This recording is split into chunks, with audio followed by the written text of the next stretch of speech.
Imagine walking through a prehistoric landscape thousands of years ago. No towns, no hospitals, no written language, no funeral homes. Then, someone in your group dies. What happens next? From a purely practical point of view, the answer seems simple. You leave the body behind. Nature takes care of the rest. But ancient humans often didn't do that. Instead, they carried the dead into caves. They dug graves.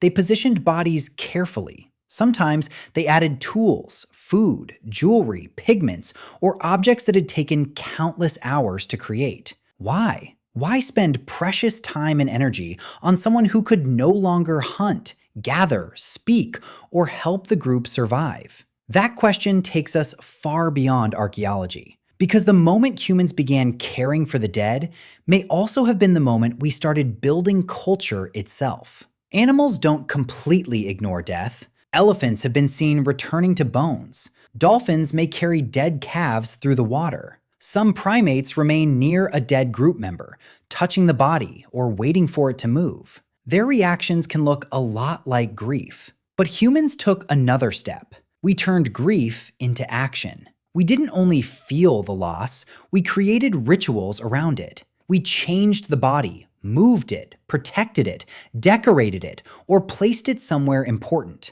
Death became more than an event. It became a problem of meaning. And figuring out when this began isn't easy. A skeleton underground doesn't automatically mean there was a funeral. A body might be covered by a collapsing cave, moved by water, or buried naturally over thousands of years. Archaeologists have to look for signs of intention. Was a pit deliberately dug?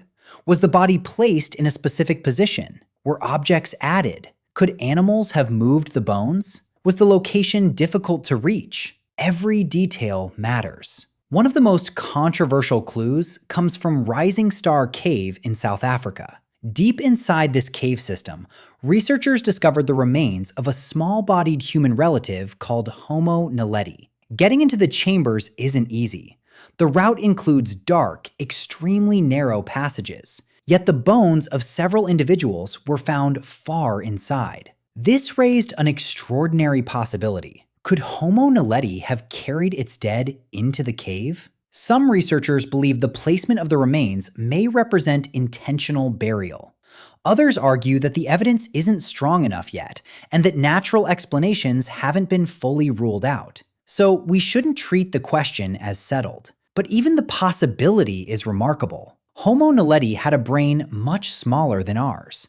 If it intentionally handled the dead, then complex behavior may not have required a modern human brain. Maybe the roots of funerary behavior began earlier than we imagined. Or maybe we've been judging intelligence by the wrong measurements. Either way, the discovery forces us to reconsider what our ancient relatives were capable of. The evidence becomes stronger when we enter the world of the Neanderthals. For a long time, Neanderthals were portrayed as barely intelligent brutes. That image is outdated. They controlled fire, created tools, survived brutal Ice Age environments, and lived in closely connected groups. Some individuals survived injuries that would have made independent survival almost impossible. One famous example comes from Shanidar Cave in what is now northern Iraq. An adult Neanderthal known as Shanidar I lived with severe physical damage. One arm was badly weakened. His body carried evidence of multiple injuries, and he may have had limited vision in one eye. Yet, he survived for years. Think about what that means. Someone helped him. Someone shared food when he couldn't contribute in the usual way. Someone stayed nearby when moving through dangerous territory would have been easier without him. Whatever word we use, care, loyalty, responsibility, it wasn't simple survival of the strongest. This group protected a vulnerable person because he was still one of them. Shanidar Cave also became famous because pollen was discovered near another Neanderthal body. The original interpretation was beautiful. Perhaps the person had been buried with flowers. Later researchers challenged that idea. The pollen might have been carried there by animals or introduced through natural processes. But notice what the debate is really about. The argument isn't simply whether Neanderthals cared about their dead.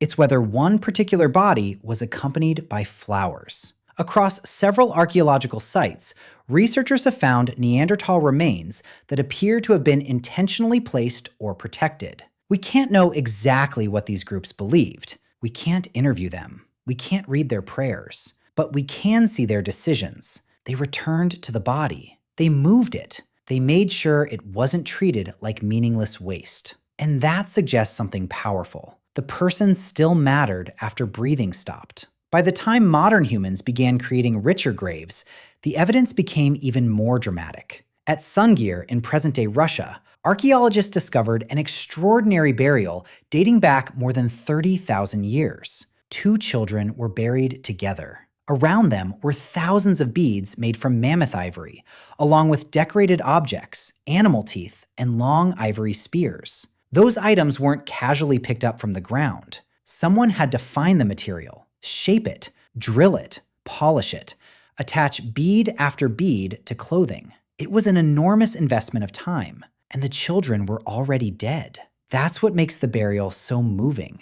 A community spent valuable labor on people who could never return the favor. Maybe the objects represented status. Maybe they marked family identity. Maybe they were gifts for another existence. We can't be certain, but we know this wasn't disposal. It was remembrance made visible. Across prehistoric graves, one material appears again and again: red ochre. Ochre is a natural pigment, and ancient people used it for art, body decoration, and rituals. In some burials, bodies and bones were covered with red pigment. Why red? Perhaps it represented blood, life, rebirth, fire, or something completely different. We may never know. Still, imagine the scene. A person kneels beside someone they knew. They crush the pigment, mix it, and carefully place that color onto the body. That's not an accident. It's a performance. It's a way of saying something has changed and we need to mark it. Burial, however, was never humanity's only response to death. Some societies exposed bodies to the weather or to birds before collecting the bones. Others removed flesh deliberately. In certain communities, skulls were separated, preserved, modified, or kept near the living. To us, that can sound disturbing, but our discomfort comes from our own customs. For some ancient communities, keeping part of the dead nearby may have felt comforting. The ancestor hadn't vanished. They were still connected to the household. There's also evidence at some prehistoric sites of cannibalism. Sometimes it may have happened during starvation. In other cases, the treatment of the body suggests a ritual meaning. Perhaps consuming part of the dead was seen as a way to keep them within the group. Perhaps it transferred strength, identity, or memory. We shouldn't romanticize these practices, but we also shouldn't assume ancient humans were simply confused or cruel. They lived inside systems of belief we can only partly reconstruct. The methods differed. The underlying impulse didn't. Something had to be done, and grief may explain why. When someone close to us dies, the body is gone before the mind fully understands the absence. You still expect their voice. You remember what they would say. For a moment, you might even turn to tell them something. The relationship doesn't disappear instantly. Your mind has spent years building a model of that person, their habits, reactions, knowledge, and place in your life. Death doesn't erase that model overnight. This may help explain why beliefs in spirits and continuing presence appear across so many cultures.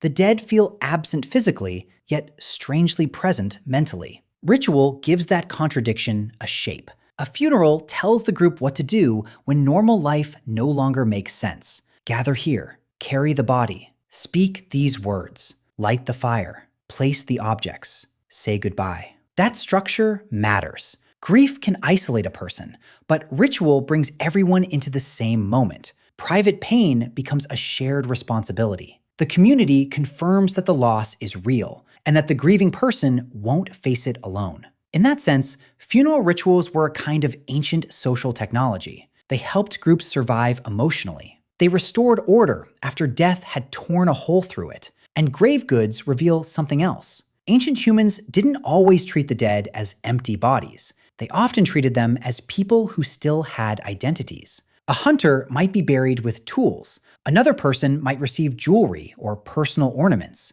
Food could be placed nearby. Children might be buried with carefully made objects. It's as if the dead were being prepared for a journey. Perhaps some groups believed in another world. Perhaps the grave represented memory rather than literal travel. But the message remains similar. This person had a place among us. They were someone. And their story doesn't become meaningless because their life has ended. That idea is still with us. Modern funerals look different from prehistoric burials. We have cemeteries, photographs, memorial videos, flowers, candles, and carefully chosen music. But underneath those details, we're doing something ancient. We gather, we remember, we turn emotion into ceremony. We create a moment that divides life into before and after. Thousands of years separate us from the people who entered dark caves carrying their dead. Yet their decision is still recognizable. They refused to treat a lost person as nothing. They responded with effort, with objects, with color, with memory. And maybe that's the real beginning of human culture. Not the first city, the first farm,